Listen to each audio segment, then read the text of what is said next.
Hello, hello, my Let's Keep It Real people. I know you've been telling me the holiday, Sandy. I try so hard not to get overwhelmed and stressed, but still, here I am. So, this is perfect timing. I can't wait for you to talk to my next guest. Clint Callahan, with a 23 career spanning social work therapy and life coaching, has significantly improved many lives and relationships, created the 1%, you heard me, the 1% per day transformational system, offering practical psychological tools to counter burnout and stress, especially now. Hi, Clint, how are you? I'm doing good. I'm sorry, but I have to pause right now. I have a client Wow. that randomly showed up. I have to go talk to him for 1 minute, and I Oh, need to I go tell love him, that. And this was and I not need to go planned. tell him that he is actually due tomorrow, not today. So hold on. You I'll go be right do back. it. Go do it. Okay. Thanks. All right, guys. So why Clint had a client that showed up on the wrong day. Is that the coolest thing? I mean, it's not the coolest thing, but I'm probably not going to cut this out because this is how it goes. And the reason that I wanted to bring Clint on right about now is because, yes, we all do encounter stress and feeling overwhelmed. But for some reason, during the holidays, when we really, really want to have the most fun, we also feel the most stressed. So, Clint, probably your client is getting confused because it's the holidays. I don't know. So, Yes, most definitely. yeah, So I'm back now. Sorry about that. that's all So right. yeah, when it comes to stress in the holidays, I'll just jump right in because I like to do that stuff.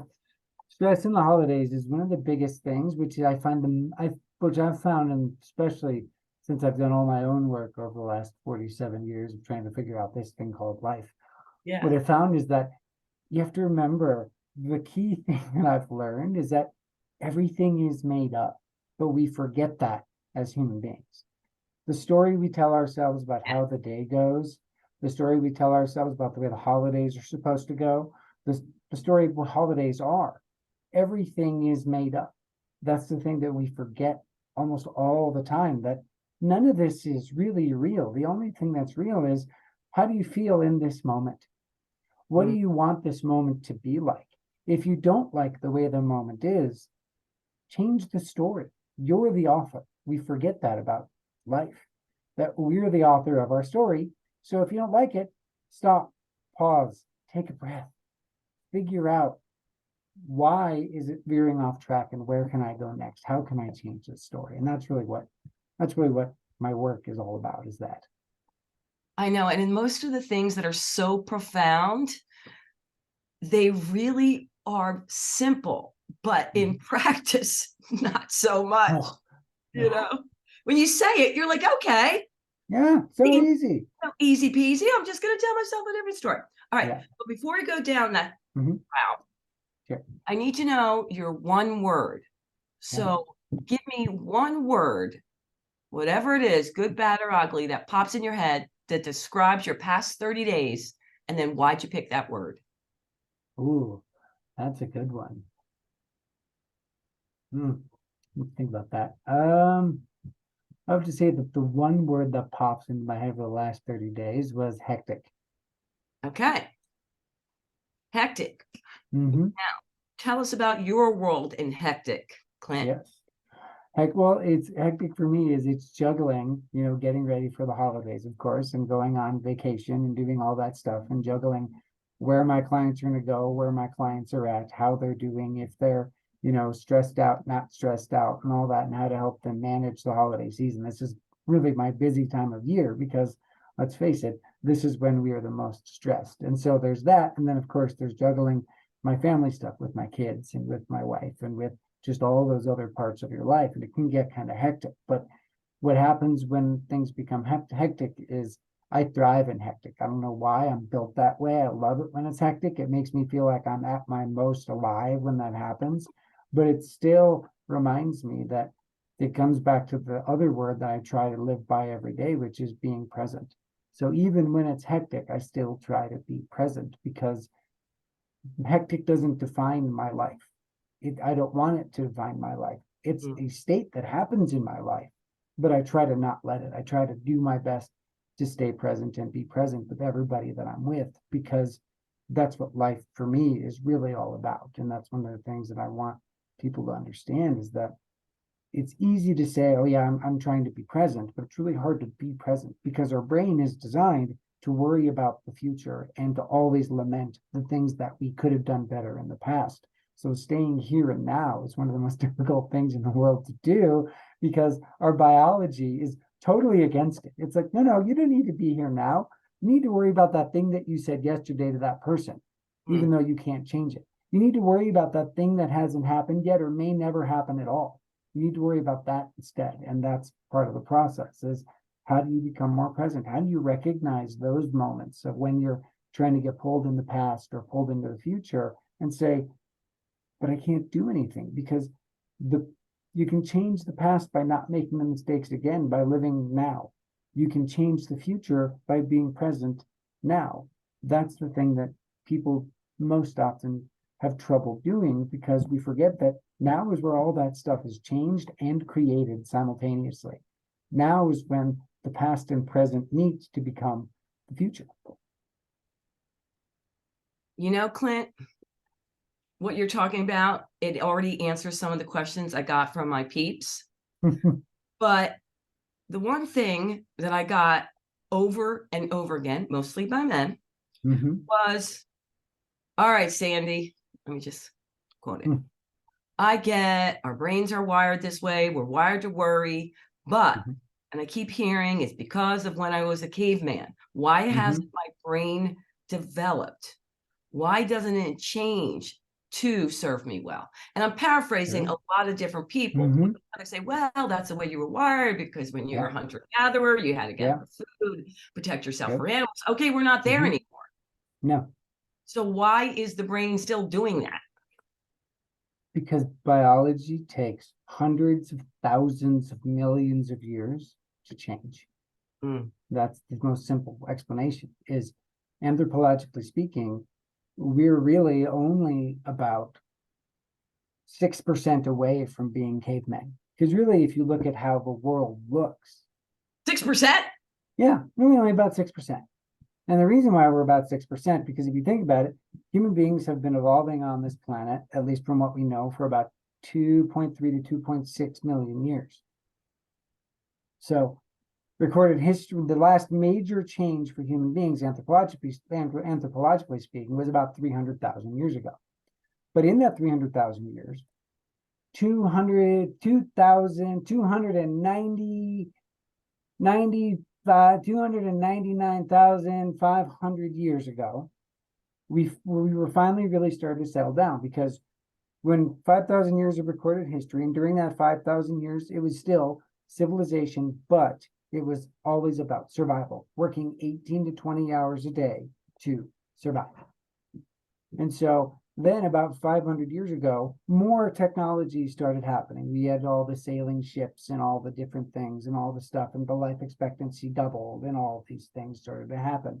And we were able to do more things. Like Dublin life expectancy back then was like to 50. So it wasn't really that amazing, but still going from, between living old age was 25 to 32, going to 50 is like, wow, that's a long time, right? It's a lot longer. And so from there, you have to think about it. So then from there, it took about another 400 years or so to get to the Industrial Revolution, which was about 120 years ago. And then computers were only about 70 years ago when they really started becoming more ubiquitous. Then cell phones were about 30 years ago. Then smartphones were about 15 years ago. Then apps were about 7 years ago, and AI just started last year. So if you really put it in that kind of perspective, this is the safest time we've ever had in developed countries anyway, that we are safe. But our body still thinks it's caveman times, because we can't process the amount of information that comes at us now, because our informational capacity was designed for living in a group of 25 to 100 people. Those are the people we had to please. It was usually working hard with each other to survive for about 18 to 20 hours a day, where we'd get to sleep maybe 46 hours a day. And yet, so we didn't have time to navel Mm. gaze, to think about things, to be deep, to do all this stuff because our very existence was survive, survive, survive, survive. Yeah. So today, when we are triggered by anything that is hyper emotional, it creates the fear response in us. Because I believe that human beings, whether we want to believe it or not, fear is the start of every emotional process, even joy. And that makes people go, how is that possible? How can fear also be mixed in with joy? That doesn't make any sense. When I'm happy, shouldn't I just be happy? Well, the answer is yes and no, because part of it is this. When you're at your most, have you ever been in a moment with people? All of a sudden you break out of that moment and your brain says to you, man, I sure hope we feel like this again sometime. I Yeah. wonder how long this is going to last. Yeah. Boy, this is the best feeling ever. I sure hope I don't forget it. That's fear creeping in. That's wondering about the future. That's worrying about this never happening again. That's the thing is so, and the way people experience fear is they don't recognize that 80% of it comes from your body, 20% of it comes from your brain. And that's the part that people get messed up. They think if I can think my way out of this, I'll stop the fear. But it's not that. First, you have to calm your body, then you can calm your brain. But it has to be body first, which is why I teach people mindfulness exercises and different things like that. And really, it's a pretty simple process. I've figured out how to help people in about a 5 to 6 minute process, and I can walk people through that. And it's pretty simple. So basically, the first thing you do is you box breathe. Box breathing is a very specific kind of breathing, Yeah. scientifically designed to basically turn off your parasympathetic nervous system where biological fear lives. And box breathing is a very simple process, right? You breathe in for 4 seconds and hold your breath. You breathe out for 4 seconds and hold your breath empty. Then you breathe back in for 4 seconds, and then you do that 4 times. And what that does is it tells your ancient caveman brain stuff, you're not being attacked. You're not being eaten by a tiger. You're not being chased by a bear.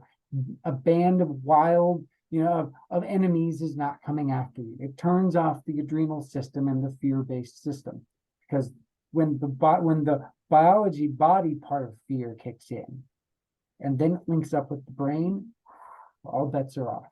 Because adrenaline in the brain does this amazing thing that is also kind of scary. Adrenaline speeds up your brain, which makes time seems like it's taking longer from an emotional and thought perspective. And why is that? Why is that a good thing? Well, if your brain is moving faster and the world is moving slower, if something is trying to attack you, hopefully your reaction time is sped up enough that you might be able to duck or dodge or move or fight back. That's what it's designed to do. But when we're sitting in our desk and we get an email from our boss saying, hey, we need to talk, all of a sudden that activates your fear response, and your body's fear response has one end. I'm going to end up dead. That's where your body goes every time. I'm dead. Even though it's just your boss wants to talk to you, well, how is talking to your boss threatening your life? Well, your boss has power over your job. Your job is what gives you money. Money is what gives you the ability to buy and live and have all these different things, such as a house, a car, and clothes, and family, and afford all these things. So if I lose that, the body's reaction is, well, if I lose that, then I'm never going to get it again, and I'm dead within the next week because I'll starve and I won't have anything left, because that's how our bodies are wired. Because that was survival. The struggle for survival for so long was that process. So box breathing turns that off in the body. Then the second thing you do is you go into the brain and you write the story as graphic as you can, as quick as you can, and being as honest as with yourself as you can. Because we are great at self-delusion. We don't like to talk about the things that scare us. But by writing down the fear and then going and then doing some light exercise, power walk, quick, like, push-ups, sit-ups, power walking, something like that, and then coming back and reading what you wrote in your journaling and then ranking it. If you rank the journaling, say about, between a scale of 1 to 10, 10 being I still believe this completely, 1 being no, it's complete and other crap, then you can do that. But if you're always around 5, do it again, breathe again, write again. exercise again, do that again, because this is still activated. The adrenaline system is still activated. The fear is still activated. It's amazing how slowing down and taking 5 minutes to do that changes your entire perspective of what's going to happen next. Because when you're stuck in your fear brain, you can't function because it's all about survival. So Yeah. everything is an enemy, everything is danger, everything is bad. Because my brain is still wired that if someone walks really loudly past my door, my first thought is, are they going to try to break in? Even though it's like, really? You've been here for 5 years. People walk loudly by your door all the time. No one's ever pounded on it and tried to break in. Why is that your first thought? Because what if? What if this is the time? What if I need to be ready? What if I wasn't ready? That's the worst language. I hate. I love what if in Marvel Comics. I Yeah. hate what if in real life. Yeah. All right. So let's pause there because I just want to break it down and start at the beginning. Mhm. So we've talked before about breath work and box breathing. Yes. And the pushback that I get from people, and I'm sure you get this too, is you say, okay, it starts with the body. Yeah. But their brain is telling them, Yeah. it's too simple, it can't work. Mm-hmm. And so that can't be possible. Yeah. And they'll go, breathe a little and see that didn't work, and then go back to it. Yeah. So the thing that I keep, it's what came first, the chicken or the egg, the body, the body, right? I'm all about the movement, but how do you convince them or tell their brain, like, well, let's just do this. It won't take that long to do this breathing. Number one. And two, let's just stay with that part. Does it have the same effect as just getting up and moving and doing a dance reset for a minute? So some people do the box breathing. Others, like I get up, doesn't matter my mood, even if I'm happy. I get up almost every hour and go outside, breathe, hug a tree, or I'll dance around the house to my favorite tunes. Then I come back in. Yes. So that works too, because what all you're trying to do is you're trying to change what your body is experiencing in that moment. Yeah. Again, it comes back to the body, right? If we can get our body to recognize we're not going to be attacked at any moment, then the adrenal system shuts off, because that's what we're really trying to achieve, is the adrenal system going, oh, there is no danger around me, because the body adrenal system is all about physical harm, physical pain, physical death. Yeah. And, as a human being, I like being alive, so I completely understand that, right? Yeah. You don't want to do that, but your body and your brain are conditioned and wired and designed over millions of years of evolution of survival, survival, survival, survival, survival. And the reason why, again, biology takes forever to change. Maybe in another 100,000 years, if everybody box breathed and the world stayed relatively safe and there wasn't major crazy stuff going on all the time, all these systems would start to decline and there wouldn't be as much concern or need for survival and you wouldn't get triggered as easily. But all of us get triggered because it's literally in our DNA and there's nothing we can do about that except for learn how to manage it now. And the only way to manage it now is to recognize there is nothing around you currently that will harm you. If there is, then by all means, if someone's coming at you and they're going to hit you, then by all means, go use all the stuff. If you almost got in a car accident, by all means, you're supposed to feel shaky and you're freaking out. All that stuff is supposed to happen. But sitting in your house by yourself, sitting at your desk looking at an email, walking through a store and feeling like other people are watching you, these kind of things, that's all ancient caveman stuff in our brain, because in today's world, let's face it, 99.9% of the people don't know who you are, don't care who you are, don't even care that you're there. And the only time they do care is if you're directly eyeball to eyeball, face to face with them, engaging them in some kind of conversation. Then they begin to care. But once you leave their sight, out of mind. It's Yeah. cliche for a reason, but it's so true. So do you have though, or do you experience clients who just feel like it's so easy that they give you pushback, they won't do the breathing or they Oh, don't yes. do as much as they should because they're Oh, thinking about yeah. how can that possibly work? Because I live in Colorado Springs, I work with a lot of ex-military. They are Oh, my favorite clients to work with. But also, oh my gosh, it takes 6, 7 months to get them to maybe even try something that I'm explaining to them. yeah, yeah, I can And see that. then when they do, they come back and they're like, this is one of my favorite stories. So the person who's supposed to be here today, he's ex-military, was in for 23 years, multiple tours in multiple war zones, lots of stuff going on in his life. I've Yeah, been seeing him now for almost 3 years. He's doing so much better. We've been able to get him down to 25% of his last medication regimen. He's doing great. But getting him to even begin to write down what's going on up here, getting him to begin to breathe, getting him to do just that basic plan took 7 months to get him to do that. And the first time he did it, he came back to me and he said to me, "You did this to make me feel stupid, didn't you?" And I was like, "No, that's not at all. But let's explore that. Why did it make you feel stupid?"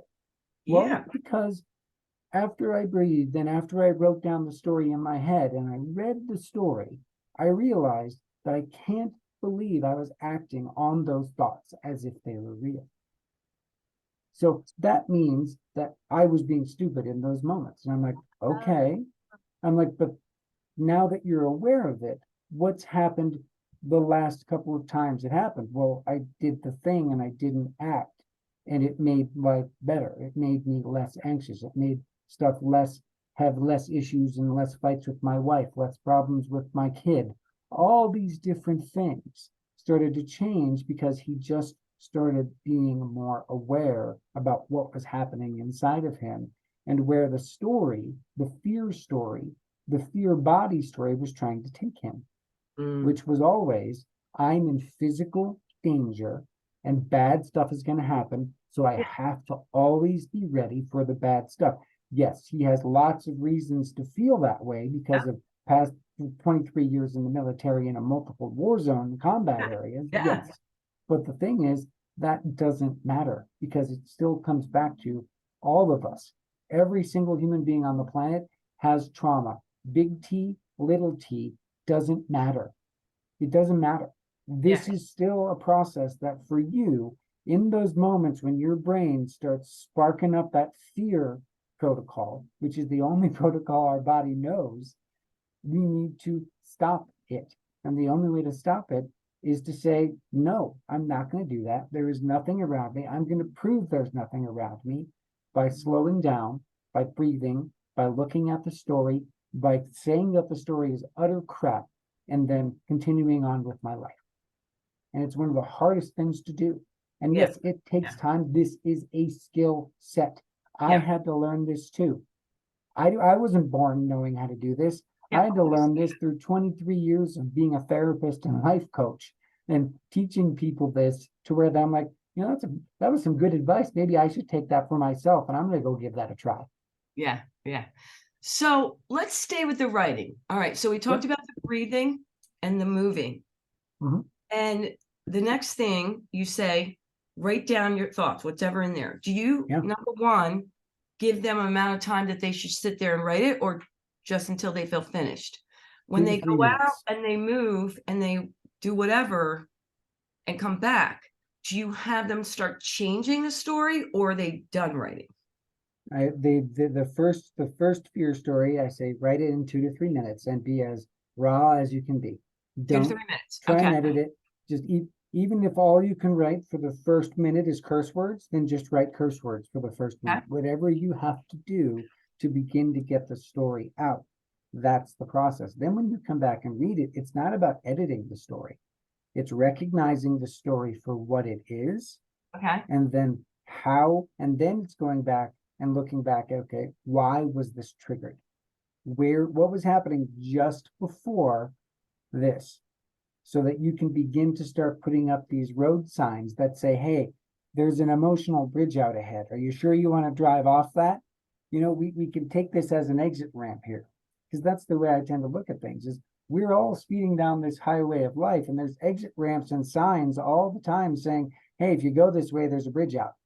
But we take those turns all the time because we're going so fast, we don't think about it. And so by making those choices in those moments when you can slow down and go, okay, I'm going to put up some warning signs, because I know that just before I felt this way, this thing happened. So that is my new warning sign. That's my new red flag that says, take a breath, slow down, don't take that exit. That exit leads you to, the Grand Canyon of depression or anger or fear or anxiety. And you don't need to go there. And that's the thing is, it's not about, oh, I can think my way out of this, because sometimes you can't. But that's why mixing both body work and thought work gives you this action plan to actually make things happen. Because if you just try to change your thinking, that doesn't always work, because sometimes our thinking can be so overwhelming that our body shuts down. And sometimes our body can be in such an anxious state that we can't even think.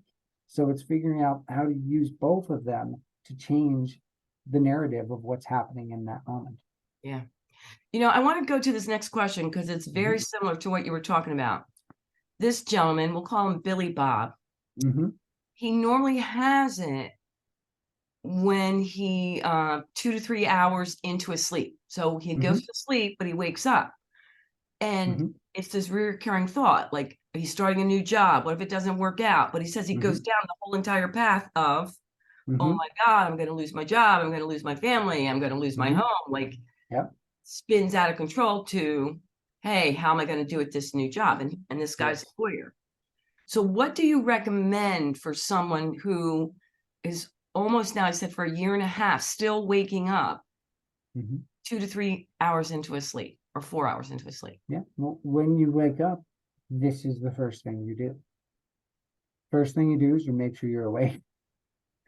Then you start, then you do your breathing. Then you get up and you go write down this story. And then you can do basically a cognitive behavioral exercise, which is, as a lawyer, you should be really good at this. You put your thoughts on trial. That's what it's called. There's worksheets available it's a cognitive behavioral process called putting your thoughts on trial. And basically you're acting as an attorney saying, okay, what does the prosecution say? What does the defense say? Why is this real? Why is this not real? And then what is the outcome of that? And you put out all the different stuff on each side of the argument, and then you have a judge render the verdict. That's what you do. I mean, it's a process that he would definitely understand. Oh my goodness, because he does that. But it's cognitive behavioral therapy, and it's called putting your thoughts on trial. You can Google that, and worksheets come up that it looks like has the scales of justice on it and everything. I probably have a copy of it. I can email it to you, and you can stick it in the notes. Oh my God, I love that. But that's the thing, right? Is the story we tell ourselves is our reality. That's the part that people often don't like to hear, because our life is created based on, basically it's a formula. Our thoughts and our feelings equals our actions and our reactions. So the way we think plus the way we feel equals how we act and react. But the thing is, our actions and reactions are never in a vacuum. It's not just you in a room having an action or a reaction. Usually other people are around you.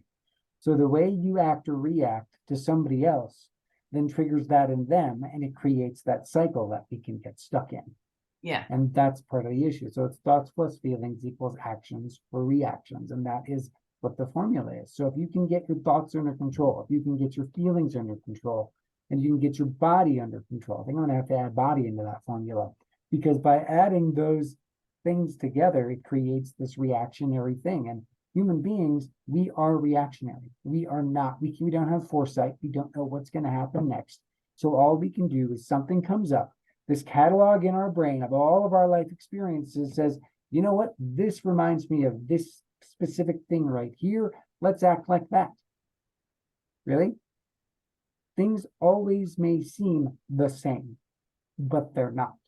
Because change is always constant. You always have new information. You always have new knowledge. It's like between my wife and I can feel like we have the same argument 100 times, But guess what? It's not the same argument, because every time we have the argument, the outcome is slightly different because it's similar. It's not the Yeah, same. yeah, But yeah. that's the problem with human beings is our brain is designed to categorize and label things as I understand this, I don't understand this.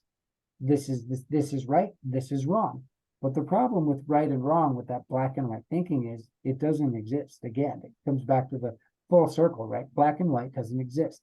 Because let's assign a color to yes and no. Yes is black, white is no. How many days in your life have you said 100% yes every day? Never. How many days in your life have you said 100% no every day? Never. So if you mix up 99 yeses and 2 no's, is that black or white or is it gray? Oh, I got you. I see what you're saying. Every single thing that we do, we may think it's black and white because the yeses outweigh the no's or the no's outweigh the yeses. Yeah, yeah. But it's never 100%. So if you throw in one piece of white into a bunch of black, it may make it a really, really, really, really super dark gray, but it's still Right. gray. Yeah, yeah. That's true. All right. So I want to back up a bit because I know this is a lot for everybody to take in, and they're into it. Our audience, I mean, they're always looking for self-growth and self-discovery. So many of them do have their practices, but most of them will tell you they're not consistent. Like they're good for a while and then they're not good. They're good for a while and they're not good. You know, it's like the all or none. So and I'm right there with them. Yeah. And so when you came up with the 1% per day, and that equates to 15 minutes a day, it's more likely you're going to stay with it because it's not overwhelming. Like you have to do an hour or two every day. Yes. But even in my 1% per day program, I build in failure. I build in days when I don't want to do it. I build in days when I'm just not in the mood to. I have 3 cheat days a month that I give myself. Oh my that God. I've given myself where if I don't want to do it, I don't do it. I don't care. I'm just like, you know 3 what? cheat days. That's so funny. Yeah, I build in cheat days because that's the thing is it's been proven that when it comes to goal setting, if you build in failure points into your goal as part of the goal, knowing that you're not going to be able to do it 100% of the time, then the day when you don't do it, you're still on track because now you've reached the goal of I didn't do it today. And that's why when you build in failure into any goal you do, you're a lot more likely to succeed because now the failure or the desire to not do it, or just one of those days when you're just like, I just don't feel like it. That's all part of it. That's one of the things that I learned very early on when I was doing this, because I was profoundly burned out when I started designing and building and creating this system for myself. And so when you're burned out, you barely have enough bandwidth to even get out of bed in the morning, let alone live a life and raise kids and be a husband and all these different things. And so I had to build in those days when I'm just like, I can't do it. And the first iteration of this, when I started doing this, I did it for a week and then I took 3 weeks off. And then I did it again for like maybe 9 days. And then I took the rest of the month off. And then every time I did it, I added more time to it because that was my goal, to just try and do it a little bit extra every day. But that knowing that the days when I didn't do it was part of the plan because I'm a human being. I'm not perfect. I'm not going to do it right every time. There's going to be times when I'm just sitting there trying to do my meditation and journaling and nothing is coming and my brain won't shut up and it just keeps chittering and chattering and I have nowhere to go with it. And that's just a part of it. It's recognizing, okay, it was just one of those days. It was an off day. That's fine. Yeah. Because we are not perfect. So we cannot be perfectionists when it comes to self-change and growth. We have to give ourselves massive amounts of grace to say, you know what? I don't want to. And I'm an adult and I can say that and it's okay. You know, I'm sitting here thinking of the people that I know I consider have a joyful life. They Mhm. like where they are. They like who they, how they show up in the world. Yeah. I would say every single one of them, it's they accept themselves raw. Like they're not as tough on themselves as some other people. They're not that Yeah. perfectionist. Hmm. They are driven, but Yeah. they're okay on the days when they just can't make that happen. And in my opinion, I say, wow, they exude joy. They exude, Yeah. not all the time. Yeah. And it's mostly because they're accepting all their imperfections. I mean, I think of it this way. I take my dog for a walk every day. Sometimes there's this crack in the sidewalk that I trip over every day. Sometimes I remember it's there and I step over it. But the days that I trip over it doesn't make the walk any less enjoyable, even if I fall down and skin my elbows. It Yeah, just is like, oh yeah, that crack was there. I completely forgot that crack was there. It's yeah, that kind of thing. And that's the way I look at my life is I spent 38 years being a people pleaser, being a perfectionist, being burned out, not being myself, trying to please everybody, trying to anticipate what everybody needed from myself, from me, trying to be what I thought they needed me to be based on what I thought they needed me to be, which was all about me when you yeah, really listen to that. And when I learned that and I really began to pull out of that and I recognized I love myself for who I am. And who I am is I am a person that does not like to see other people suffer. That's why I do what I do. That's why I've been a therapist for 23 years. That's why yeah, I started a life coaching business. That's why I wrote a book on how to beat burnout in 15 minutes a day. That's why I did all these things because I mm, have been there and I was miserable. And it took me the last decade of working my way out of this to where I can honestly say every day, I may not be 100% happy, but I yeah, find joy in every day that I have, even yeah, on days when I'm sick. I mean, that's yeah, just how it is you find the joy if you look for it. If you don't look for it, you yeah, won't find it. That's how it is. So I try and start my day absolutely. with gratitude. I try and end my day with gratitude. I try to be very mindful of how I go through my day. That's why my morning routine is I still do this. It's 3 minutes of meditation where I'm setting my intention, 2 minutes of journaling about that intention. Whatever comes up in that 3 minutes is what I work on for that day. And then I check in at noon, and then I check in right before bed. And I do that 3 and 2, 3 and 2, 3 and 2, 15 minutes a day. And that changed my life. And some days I do it, some days I don't because I don't feel like it. But Yeah, on the days that I yeah, don't, I recognize that I didn't do it and my day is just off. But the good thing about it is I know that now. So I have these cheat days, but I rarely use them now because over the last decade, having them means I can use them or not. It's not like I'm going to lose them. It, yeah, I mean, it's yeah, my choice. It's not like use it or lose it because that doesn't exist. And that's the thing that I keep coming back to is everything that we think we know, everything that everybody thinks they know, was made up sometime by someone somewhere. Everything that has a name in your office, even the room that you're in, called an office, was made up by someone that everybody decided to agree that's what this room is called. And that when you really think about it in that context, it's like it's hilarious that we put ourselves through so much stress and yeah, pain. I studied Buddhism for 6 years when I was in college, and the one thing I always kept getting out of it is true. We are the cause of our own suffering. The story we tell ourselves, the way we attach ourselves to the story, these kind of things does create our own suffering. So going into things and trying to not have attachment to the outcome is yeah, the most difficult and amazing thing when you can do it. yeah, And I'm getting better at it every day, but I fail more often than I succeed, but I keep moving forward. yeah, yeah. So I want to back up to something you mentioned at the beginning, and I did get a lot of questions about this. Mhm. You mentioned about being a social worker, a Mhm. therapist, and a life coach. Yep. And so the people want to know, okay, what's the difference? And when do you apply it, or do they just all mix together? Because Sure. there's so many things out there and so many Yeah. different people out there when they're Mhm. searching for the right match for them. How do Yeah. you know you're looking for a social worker, a Mhm. therapist, a psychiatrist, or a life Mhm. coach. And I might have missed Sure. a lot of different things, I'm sure. Yeah. Well, the difference is, so as a social worker and a therapist, I am licensed in Colorado and California.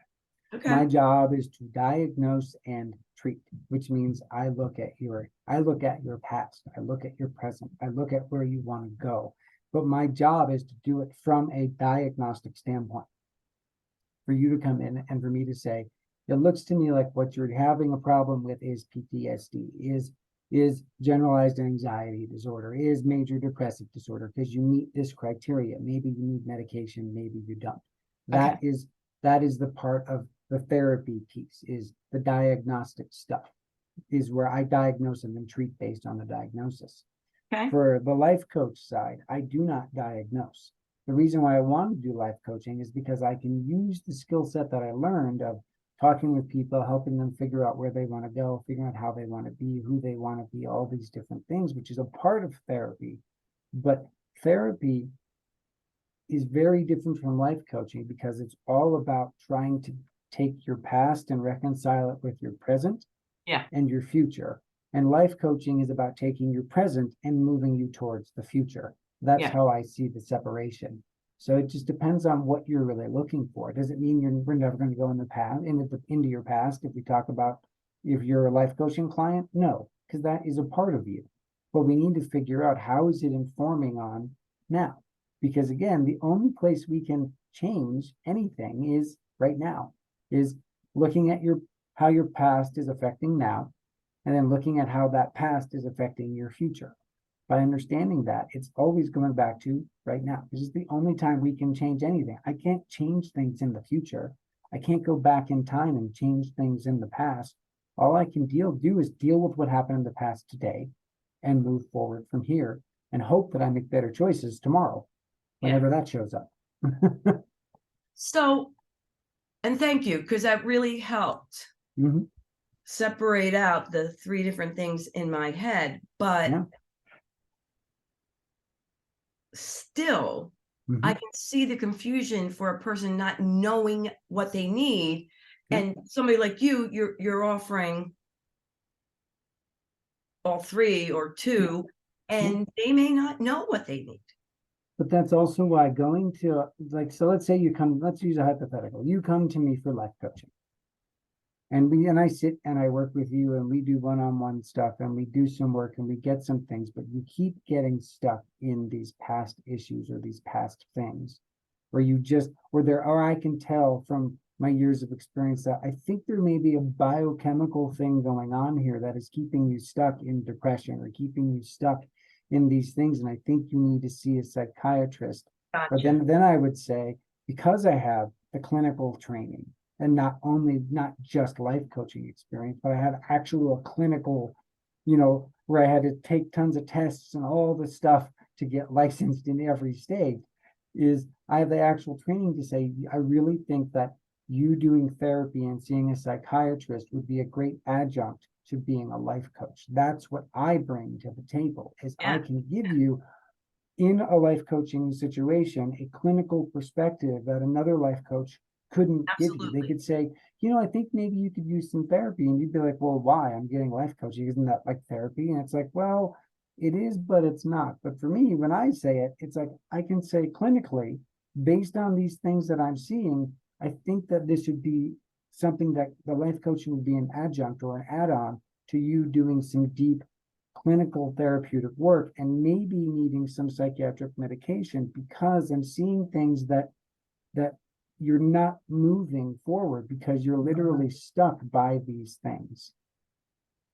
So I wonder, because I know there's many people that use life coaches and very successfully, Yeah. but others,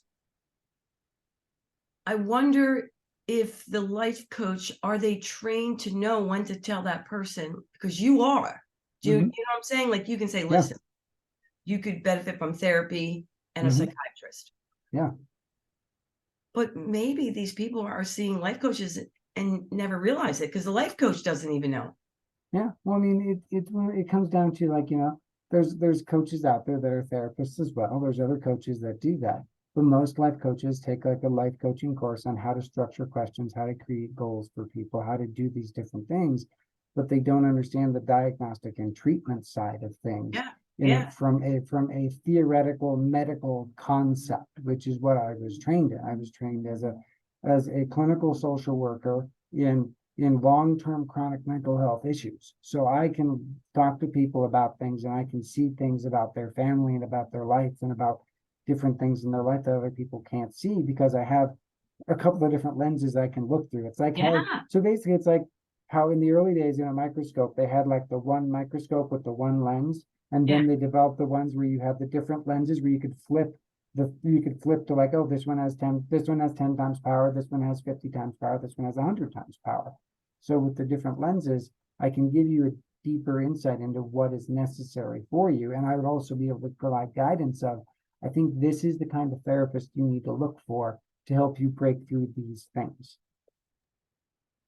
And I think that's wonderful. And I think it's great because like you said, you have a lot of things in your wheelhouse. Mm-hmm. For others out there who are with other coaches or therapists, Mm-hmm. what would be a general rule? Because I get a lot of questions on this Yeah. of how long should you stay with someone till you can figure out, okay, I'm on the right track. I'm moving forward. Is there an amount of time?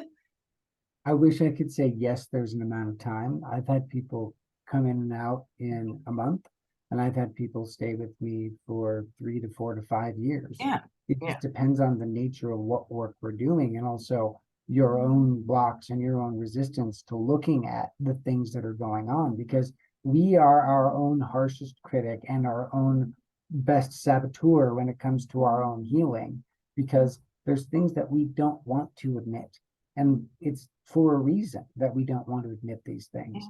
And That's true. so I can't give you a definitive answer, but I can say if you've been with a therapist and you feel like you've made no progress for around, I'd say around 4 to 6 months, talk to your therapist and say, hey, I'm not feeling like I'm making any progress. I feel like I'm still stuck. Is there a different thing or a different approach Good we point. can try? That's great. It's Yeah. it always goes back to have the conversation with the person that you trust. Ask the question, you know, is this working for me? I don't feel like it is. And then, because part of my job as a therapist is to say, but it is working for you. You're in it every day. But for my 100-foot view, I've Yeah. seen you go from this way to this way to this way to this way.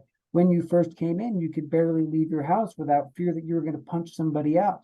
Now you can go through a week without wanting to punch somebody in the face. So that's a big change. It's those kind of things. Like They may we not don't see it. see it. We Yeah. don't see it because we are in it. And when we Yeah. don't see it and we're in it, then we don't know. So that's why sometimes you can say, hey, have I made any progress? And they'll be like, yeah, I've seen lots of progress. Or no, you've kind of been lacking in some progress, but what do you want to work on? How do you want to change? But that's why that's what it always comes back to. You got to talk. You got to talk to them. You got to express the fear so that it can be analyzed and then it can be figured out. How can it be fixed? Can we fix it together? Am I not the right match for you? Because I know that I am not the therapist for everybody because Yeah. I have a very blunt style. I don't hold hands. If I think things aren't going right and if I think you're not doing the work, I'll straight up call you on it. And I'm not for everyone. Some people need the hand holding when it comes to Yeah. therapy and life coaching. But if you want someone that is going to push you through these things that you don't want to go through, but go through them with you to help you get there, that's me. I Yeah. can do that. Yeah. So, Clint, you talked about the beginning, and I just want to mention it again at the Sure. end that you not only have training in this, but you walk this walk. I mean, Yes. it's been your journey too. And Yes. that's what led you to where you are. So, like, you were in the thick of it and came out the other side of it. So it's not Yeah. like, just something you've seen with your clients, but you've seen it No, yourself. I've seen it in myself. I'm a human being too. I mean, I got through my burnout started because my mom committed suicide. That's where it started. Is and she told me she was going to, and I told the system exactly what I knew I was supposed to do, and they didn't do anything, and that broke me. That sent me into grief Mm. and anxiety and self-doubt and made me all these different things, which led to me burning out in this field, which then I went and did real estate and then 2008 happened and I lost everything and had to go live with my in-laws. And it was the most, and I had to go back to then what I knew, which was social work and therapy. And so I've Wow. been through all the stuff. And then I've also worked with thousands of people with everything from addiction to HIV/AIDS to hospice care to end of life. I've done pretty much everything. So there's not much people can say to me where I'm going to go like, oh, you're extra screwed up, because I've worked in maximum security prison for a year. After that, it takes a lot for me to go, wow, you're really screwed up and I can't help you, Yeah. because I've seen so much. And that's the thing, is it always comes back to, we are all making it up as we go along. It is the one truth I've learned, is I made all the stuff up that we just talked about today. I've got 23 years of experience, but I made it all up because we had this conversation. I had no idea what questions you were going to ask me, and I answered them to the best of my ability. And some days the best of my ability is 100%. I'm hoping I'm giving that to you today. And some days my best of my ability is like 2%. And Yeah. even then, I still try to do my best, but Yeah. it's a bit more of an uphill climb. Yeah. Oh, Clint, that's so true. It's so true for all of us. Well, we got to wrap up here. Yes. But before we go, I just want to Sure. talk a little bit about what you do in your spare time and if you're still Mhm. doing it, because I think, unless I'm wrong, you scuba dive? Yes. Yeah, it's one of my favorite things to do. My oldest son actually just got certified about a year and a half ago. And so I got to go take him on his first diving trip together. And But that where was do so you much go? fun. Where do you We went to Cozumel, Mexico. And there's also a bunch of reservoirs and lakes up here in Colorado Springs. And I learned how to do it when I lived in California. And Oh, so yeah, it yeah, I was, could picture that in California. I'm like, where are yeah. they doing that in Cal? You Yeah, know, like, there's lakes and stuff here that are about 60 reservoirs that are like 60 to 100 feet deep, and you can go do that. It's cold, but when you dove in Monterey and it's like 55-degree water, it's not that cold. So it's a lot of fun. so how often? Because it seems like a sport you can't do every week. So how often? Yeah, no, we've gone about once, twice a year when we use the pool time and do stuff to practice our skills and do those things. It's been really nice stuff. Yeah. All right. Before we go, Sure. where can they find your book? Sure. So you can find me if you want to talk to me more on Facebook and Instagram at Small Changes Big Impact the number 4 and the letter U. Oh, okay. You can find my book Beat Burnout in 15 Minutes a Day: How to Prioritize Yourself Without Losing What Matters Most at my website, which is at www.smallchangesbigimpact.net.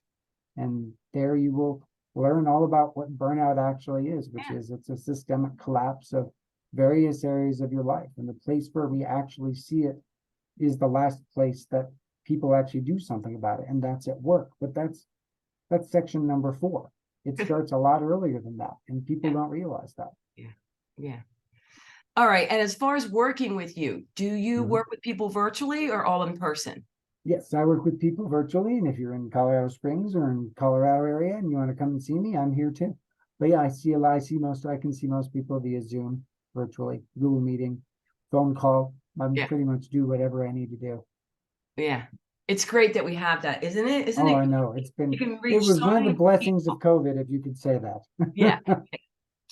All right, my let's keep it real people. Come on. Clint definitely kept it real. And we would both appreciate if you shared, rated, liked it. There's got to be people that you know that will benefit from this interview. And you know what I'm going to say? Until next time, thanks, Clint, and toodles. All right.